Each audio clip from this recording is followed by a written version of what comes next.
क्या रावण से महान पंडित और कोई नहीं था? क्या रावण से महान शिव भक्त और कोई नहीं था? क्या रावण से अच्छा भाई और कोई नहीं था, जो कि अपनी ही बहन के लिए स्वयं ईश्वर से भिड़ गया था? क्या रावण से ताकतवर और कोई नहीं था? आपकी सभी इन सवालों का जवाब मिलेगा। बने रहे वीडियो के अंत। चलिए फिर।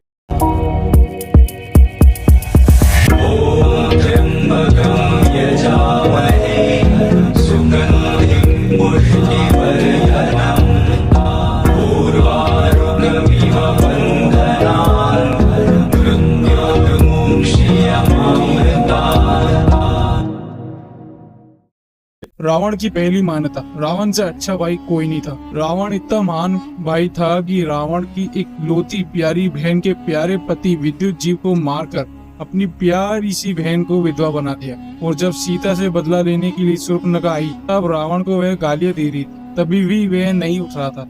फिर शूर्पणखा को ध्यान आया कि इसे लालच देना हो, तभी ये महाराज फिर उसने सीता देवी की सुंदरता को भोगने के सपने दिखाए। उसे पाने के लिए रावण के मन में लालसा जगाई और वो इसमें फंस भी गया और अपने ही भाई कुबेर से सोने की लंका और पुष्पक विमान भी छीन लिया। और अपने ही छोटे भाई विभीषण के साथ क्या किया था ये तो आपको पता ही है। और वह अच्छा भाई ही नहीं, अच्छा ससुर भी था। अपनी ही बहू रंभा का बलात्कार करके उस रंभा से एक सम्मानित श्राप भी पाया था।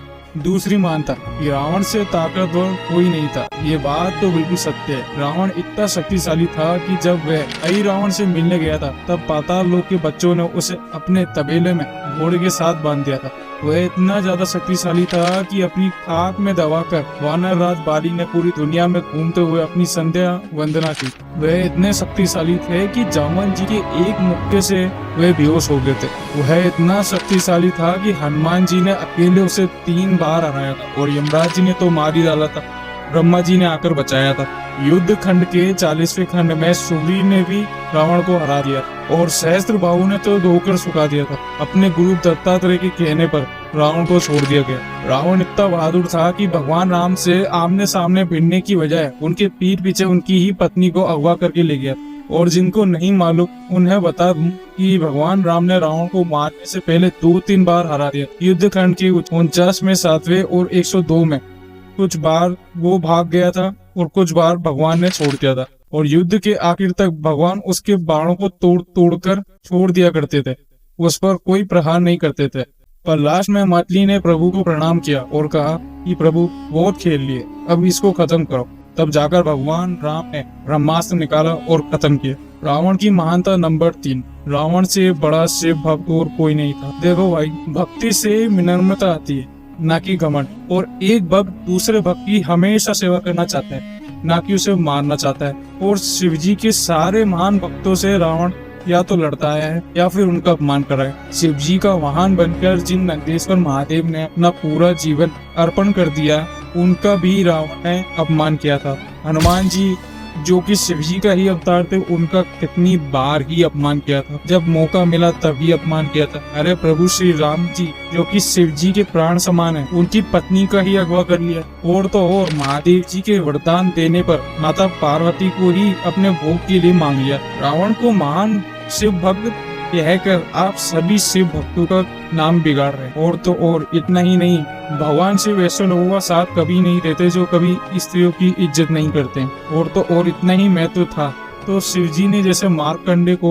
मौत के मुंह से बचाया था, तो रावण को मरने से क्यों नहीं बचाया? और जब रावण मर गया तब शिव जी स्वयं आए राम जी को बधाई दी। महानता नंबर 4। रावण इतना महान था कि उसने शिव तांडव गाया था, और जो कि कलयुग में भी आज भी लोग शिव जी को प्रसन्न करने के लिए गाते हैं। जी नहीं, देखिए, शिव तांडव दुनिया के किसी भी रामायण में, पुराण में या महाभारत में किसी में भी नहीं लिखा हुआ है, और ना ही रावण संहिता में। बल्कि इसे 11वीं शताब्दी में एक नाट्यकार ने अपनी रामलीला के लिए लिखा था, जो कि बाद में प्रचलित हो गया। चलो नाटक नहीं तो वो गाया कैसे था, किस भाव में गाया था? प्रेम से गाया था क्या? नहीं, पहले तो वो रावण शिव जी को चुनौतियां देता है, कैलाश पर्वत को उठा के ले जाने की धमकी देता है, जो कि ऐसा करता भी है। फिर जब भगवान शिव अपना एक अंगूठा रखते हैं तो वह पर्वत के नीचे दब जाता है। मरने की कागार पर आकर वह शिव जी को प्रसन्न करने के लिए शिव तांडव गाता है। और वाल्मीकि रामायण में वहाँ पर शिव तांडव नहीं है, वहाँ पर वह ऋग्वेद की संहिताएं बोलकर भगवान शिव को प्रसन्न करता है। महानता नंबर 5। रावण इतना महान पंडित और इतना ज्ञानी था कि जब वह मर रहा था तब राम जी ने लक्ष्मण से कहा था, जाओ उसके पास और जाकर उससे कुछ सीखो। देखिए, पहली बार जब श्री राम ने ब्रह्मास्त्र चलाया तब वह उसी समय ढेर हो गया था और उसके प्राण निकलने वाले थे, तो रावण के पास जाकर उससे ज्ञान लेने की बात ही नहीं। तो अपने व्हाट्सएप पुराणों की कथाओं को अपने जनमानस से दूर ही रखे तो अच्छा होगा। दूसरी बात, लक्ष्मण जी कौन थे आपको अंदाजा भी है? वे स्वयं अनंत शेष, पूरा भूमंडल उनके शीश पर विद्यमान है और वह अनंत कल्पों से सृष्टि का सारा ज्ञान लेकर के बैठे हुए हैं और तो और बांट भी रहे हैं। और वो चाहे तो रावण को एक ही फूंक में भस्म कर दें, तो रावण से उनको ज्ञान लेने की कोई जरूरत भी नहीं है। और रही बात महाज्ञानी महापंडित की, तो देखिए, टेररिस्ट भी बड़ी बड़ी पीएचडी और डॉक्टरेट की डिग्रियां लेके बैठे हुए हैं, परंतु इसका मतलब ये नहीं कि वे महान हो। ज्ञान आप में विनय और विनम्रता लाता है, न कि उदंडता और घमंड। और अगर ज्ञान लेकर भी आप में ये दो चीजें हैं तो आपने सिर्फ उससे अपना डब्बा भरा है, उसको अप्लाई नहीं किया है, जो कि ना होने के बराबर। ज्ञान का होना वह मीठे फल के वृक्ष की छांव है जो कि हमें मर्यादा में रखते हैं। उस ज्ञान पर अगर घमंड वास करने लगता है तो वह छांव उस गरजते हुए काले बादल की छांव है जिसकी एक बूंद हमारे जीवन में पार लाने की संभावना रखती है। तो अभी प्रश्न ये उठता है कि रावण इतना बुरा है तो आजकल के लोगों को इतना पसंद क्यों आता है? क्योंकि ऐसा माहौल बना दिया गया है। आजकल के लोग पढ़े लिखे अनपढ़ की तरह हैं। हमें धर्म, सत्य और संस्कार किसी की भी समझ नहीं।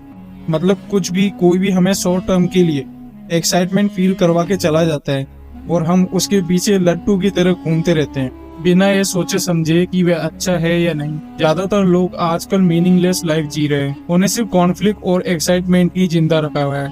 आप अपने आसपास देखो, ये बात रावण की नहीं है। लोगों को अर्जुन से ज्यादा कर्ण पसंद है, बैटमैन से ज्यादा जोकर पसंद है, संतों से ज्यादा संजू पसंद है और महाराणा प्रताप से ज्यादा लोगों को अकबर पसंद है। यह और कुछ नहीं है, ये हमारी गिरती हुई मानसिकता का स्तर दिखाता है। क्योंकि एक विलन हमें तब तक ही ग्लैमरस दिखता है जब तक अपना उससे रियल लाइफ सामना नहीं पड़ता है। जरा अपने आसपास देखो, एक देश का राजा आपके घर में घुसकर आपकी बहन, बेटी या पत्नी किसी का भी बलात्कार करके चला जाता है, तो आप क्या उसकी ताकत और ज्ञान का बखान करने बैठोगे? तो थोड़ी बुद्धि लगाओ और अपने हीरोज को ध्यान से चुनो। और ऐसी बातें हमारे जनरेशन में से निकाल कर आने वाली जनरेशन में ना आए, इसका जिम्मा अपने ऊपर है। आपको क्या करना है? ऐसी बातें सबको साझा करनी है, ये बातें सबको समझानी है। अगर समझा नहीं पाओ तो ऐसी वीडियोस लोगों को शेयर करो। इस अज्ञानता के अंधकार को इसी जन्म में फिनिश कर देना है। मिलते हैं फिर अगले किसी वीडियो पर। इस वीडियो को लाइक शेयर करें। और हाँ, आप पैसे खर्च करके ऐसे विलन्स को देखने सिनेमा में चले जाते हो, पर 4-5 मिनट की फ्री वीडियोस देख के चैनल को सब्सक्राइब नहीं करते, क्योंकि ये सब भी फ्री है। अब ये इंस्टाग्राम तो है नहीं, कितने लोगों को फॉलो किया है, कितने लोगों को फॉलो नहीं किया है, या कितने लोगों को फॉलोइंग में हो, या कितने फॉलोअर्स है, ये सब शो इस पे नहीं होता है। तो फिर क्या कर रहे हो? कमेंट करके चैनल को सब्सक्राइब कर दे ताकि आने वाली हर वीडियो आप तक पहुंच सके। तब तक के लिए मिलते हैं फिर।